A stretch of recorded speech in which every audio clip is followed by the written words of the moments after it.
मुख्यमंत्री डॉक्टर मोहन यादव बुधवार को इंदौर पहुंचे, जहां उन्होंने एक बड़ी सौगात देते हुए अमृत 2.0 इंदौर जल प्रदाय योजना पैकेज 1 का भूमि पूजन किया।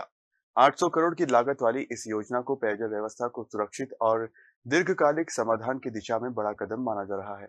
मुख्यमंत्री डॉक्टर मोहन यादव ने बुधवार को राजेंद्र नगर स्थित लता मंगेशकर ऑडिटोरियम में अमृत 2.0 इंदौर जल प्रदाय योजना पैकेज 1 के तहत 800 करोड़ 19 लाख रुपए की लागत से निर्मित होने वाली जल परियोजना का भूमि पूजन किया। इस महत्वाकांक्षी परियोजना के तहत जलूद और भकलाय गांव क्षेत्र में 1650 एमएलडी क्षमता का नया इंटेक वेल बनाया जाएगा। परियोजना में 2235 एमएम व्यास की रॉ वाटर और क्लियर वाटर पंपिंग मैन का निर्माण शामिल है, जिससे जल परिवहन क्षमता में वृद्धि होगी। इस अवसर पर सीएम डॉक्टर मोहन यादव ने कहा कि सच में मन में इस बात की पीड़ा है कि हमने बीते दिनों की कठिनाई को महसूस भी किया है। हम में से जो गुजरे हैं उनको बाबा महाकाल अपने चरणों में स्थान दे। इंदौर फिर संकल्प कर रहा है आगे बढ़ने का। अपने कामों के माध्यम से विकास के मामले में लगातार जिस प्रकार से इंदौर आज पूरे देश के अंदर सबसे तेज गति से बढ़ने वाला शहर कोई है तो इंदौर है।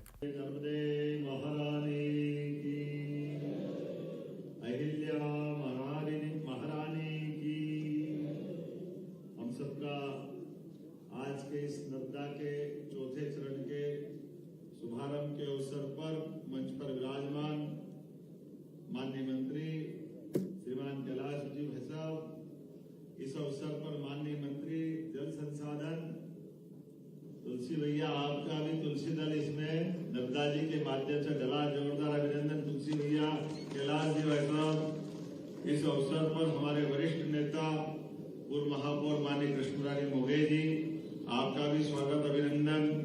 माननीय सांसद शंकर ललवानी जी, ये सही कहा है, कैलाश पर्वत पे शंकर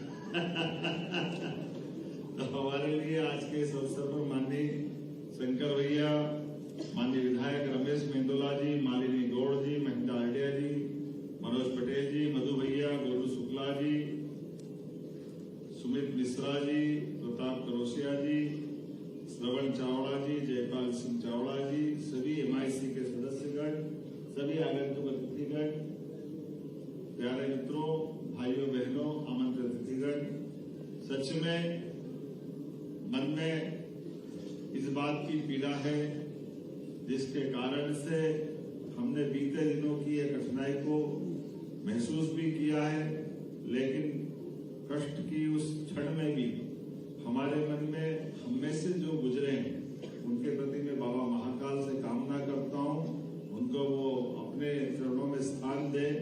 लेकिन ये सही है, आज मकर संक्रांति, और मकर संक्रांति ये हमारे तिल तिल करके दिन बढ़ने का और रात घटने का संकल्प है।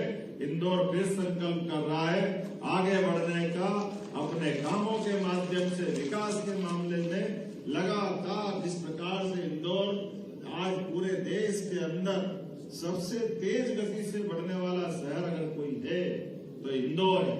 मुझे इस बात की प्रसन्नता है जिसके कारण से इंदौर ने अपनी एक पहचान बनाई है, पूरे प्रदेश को इंदौर पे गर्व है। मुझे इस बात की प्रसन्नता है जब यहाँ विकास के मामले में आज हम कोई बात की शुरुआत कर रहे हैं तो सच में विकास के मामले में इंदौर ने, हम कई जिलों में इस बात पे इस तरह से रखते भी हैं कि इंदौर ऐसा शहर है कि हर एक कोई जिला इंदौर बनना चाहता है, पूरे प्रदेश में एक आकर्षण होता है। ये लगातार सब तरह से हमारे नेतृत्व की मेहनत, लगातार संघर्ष का परिणाम है।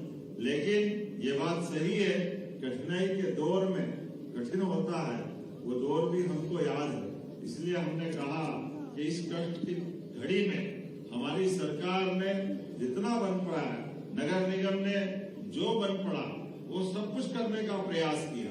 इसके साथ साथ हमारे इस मन के भाव में, जैसे मैंने प्रारंभ में बात कही है कि हमारे इस इंदौर शहर की शान सच में आगे बढ़ते हुए शहर की पहचान, आगे बढ़ते हुए लोगों की पहचान है। हर कष्ट में, हर तकलीफ में उठकर खड़े होने की अपनी हिम्मत अगर किसी में है, इसलिए प्रधानमंत्री नरेंद्र मोदी जी के शब्दों में इंदौर सभी माहौल में आगे बढ़ने का नाम इंदौर, हर दौर में प्रथम ये इंदौर। और ऐसे माहौल में जब मैं आपसे कोई बात कर रहा हूं, सच में अहिल्या माता की नगरी, मालवा की शान यशवंतराव महाराज, उनके जमाने से जिस प्रकार से इंदौर ने अपनी औद्योगिक अलग प्रकार से पहचान बनाई थी, व्यापार, व्यवसाय, कुशल नेतृत्व, कलाकार, ये नाम जिनके सभा मंडप, स्वर साम्राज्ञी लता मंगेशकर की जन्मस्थली, कितने प्रकार से इंदौर को याद किया जाए। और उतने में भी ये नर्मदा की जो बात चली वो सही है। मालवा के अंदर नर्मदा को लाने के लिए कितने प्रकार के संघर्ष हुए। और ये भी बात मैं जवाबदारी से कहना चाहूंगा, ये बड़ा दुर्भाग्य का पक्ष भी है। कांग्रेस के लोग आपदा में से अवसर केवल राजनीति के लिए ढूंढते हैं। मैं इस बात की उनको एक तरह से ताकीद भी कराता हूं, भाई हमने इस कठिनाई के दौर को महसूस किया है, संवेदना के साथ महसूस किया, लेकिन आप अगर लाशों पे राजनीति करने आओगे, इंदौर बर्दाश्त नहीं करेगा, कोई बर्दाश्त करने वाला नहीं है। आपको इसे आगे बढ़ते शहर के विकास के मामले में अगर आपने आपदा में से अवसर ढूंढ करके राजनीति का रास्ता ढूंढा तो ये वाकई कतई उचित नहीं कहा जा सकता। सकारात्मक विरोध करो, विपक्ष की आवाज विपक्ष के तरीके से रखो, हम सब उस बात से सहमत हैं। लेकिन अगर आपने बात निकाली तो बात दूर तक जाएगी, इससे कोई बच नहीं सकते। कांग्रेस, इतने पाप है तुम्हारे सिर पे कि सिर के बाल कम पड़ जाए, इतने पाप कांग्रेस ने करे इस देश और प्रदेश के साथ। सदैव उस प्रकार से व्यवहार किया। हम इस बात को दोहराना नहीं चाहते, लेकिन बड़े दुर्भाग्य के साथ कहना पड़ेगा। आज जब हम बात कर रहे हैं तो हमारे अपने विकास के मामले में कर रहे हैं।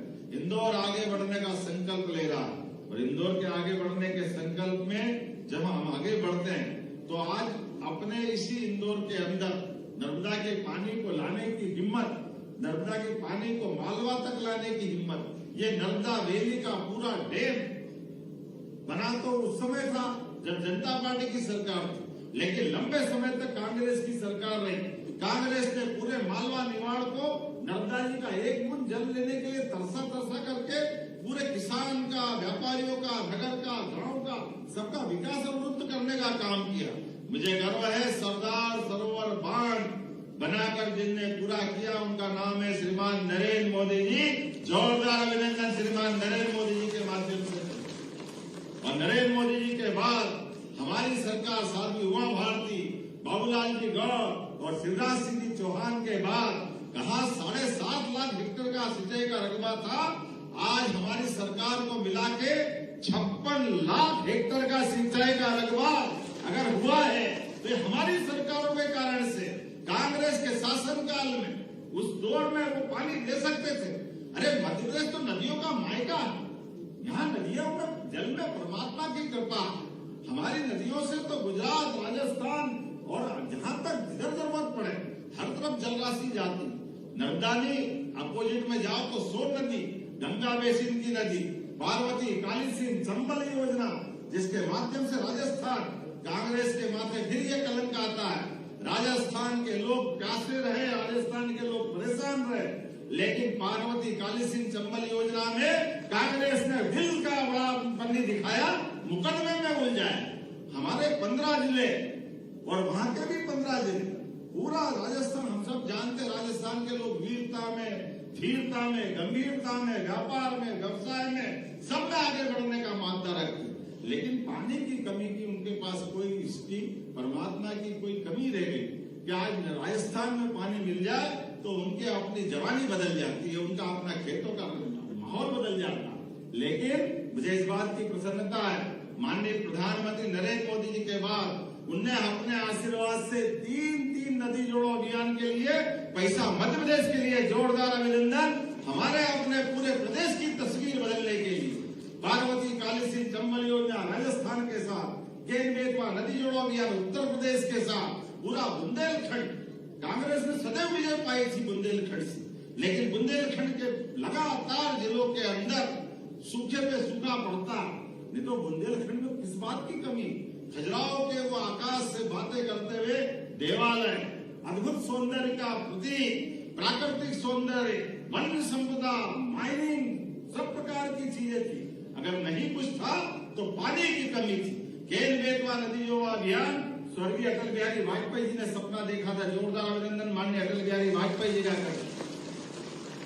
भारत रत्न अटल बिहारी वाजपेयी जी ने कहा था, इस प्रदेश में, देश में परमात्मा की कृपा से एक नदी में बाढ़ आती है, दूसरी नदी सूखी है, नहर डाल के मिला दो, इसका पानी उसमें डालो, दोनों पानी से सब क्षेत्र आनंद में हो सकते हैं। लेकिन दुर्भाग्य के साथ कहना पड़ेगा, ये कांग्रेस के बड़े नेता जयराम, रमेश से लेके सारे लोग कहते रहे पानी आ नहीं सकता, ये अप्राकृतिक बात कर रहे हो, ये हो नहीं सकता, पता नहीं कितने प्रकार से बात। मुझे इस बात की प्रसन्नता है, ये सारे नेता भी है दिल्ली में, लेकिन इनके सबके बीच भी केन बेतवा नदी जोड़ों का 1 लाख करोड़ रुपया माननीय मोदी जी ने मंजूर किया है। ये उत्तर प्रदेश और मध्य प्रदेश के लिए वरदान साबित होने वाला। नदी में पानी आ जाए, रहीमदास जी ने कहा, रहीमन पानी राखिए, बिन पानी सब सूर, पानी गए न उबरे, मोती मानस चूर। ये जो चेहरे का पानी हमारा, जैसे मोती का पानी उतर जाए तो चेहरे का उसी प्रकार से नूर पे प्रभाव पड़ता है। ऐसा मोती का चेहरा और हमारे भाव में रहीमदास जी ने बहुत अच्छी बात कही। लेकिन आज बदलते दौर में हमने तय कर लिया है कि हमारे प्रत्येक शहर में और आगे बढ़ के जल जीवन मिशन के माध्यम से प्रत्येक गांव तक जल की राशि पहुंचा करके गांव के विकास के साथ पीने का पानी भी उपलब्ध कराया जाएगा। शहर के अंदर भी, मैं आज आपके बीच में बोलने के लिए तो बहुत थोड़े से लिए आया था, लेकिन सच में पीड़ा है। और पीड़ा इस बात की है कि हमने कठिनाई को देखा, परेशानी को देखा, इसको एहसास कर लिया, उस आधार पर व्यवस्था की। लेकिन कोई इस बात के लिए हमारे लिए लगातार राजनीति करने आए, ये कतई उचित नहीं है। मैं फिर विनम्रता के साथ कहना चाहूंगा, हमारा मन तो बड़ा है, हम तो सबको लेके चलना चाहते हैं। और आज संक्रांति के पर्व पर ये बड़ी सौगात यहाँ दे रहे हैं, और कमिश्नर यहाँ होंगे इंदौर के लिए, विकास के लिए, जो मास्टर प्लान की सड़कें विकास जितना भी है, आप समय कम होगा तो वर्चुअल भूमि पूजन कर देंगे, लेकिन सारा विकास का काम चलने दो। इंदौर की पहचान इंदौर और इंदौर के लोगों से है, इंदौर के हौसले से है, इंदौर के विकास से है। यशस्वी प्रधानमंत्री के आशीर्वाद से इंदौर किसी का मोहताज नहीं, इंदौर के लोग संकल्प शक्ति के धनी है। हमारा इंदौर आगे बढ़ेगा, सरकार का साथ पूरा रहेगा। एक बार फिर इस अच्छे आयोजन के माध्यम से आप सबको बधाई, बहुत बहुत धन्यवाद। भारत माता की। अमृत 2.0 इंदौर जल प्रदाय योजना के भूमि पूजन के अवसर पर कैबिनेट मंत्री कैलाश विजयवर्गीय, तुलसीराम सिलावट, महापौर पुष्यमित्र भार्गव सहित अन्य जनप्रतिनिधि मौजूद रहे। इंदौर से हार्दिक प्रजापति की रिपोर्ट।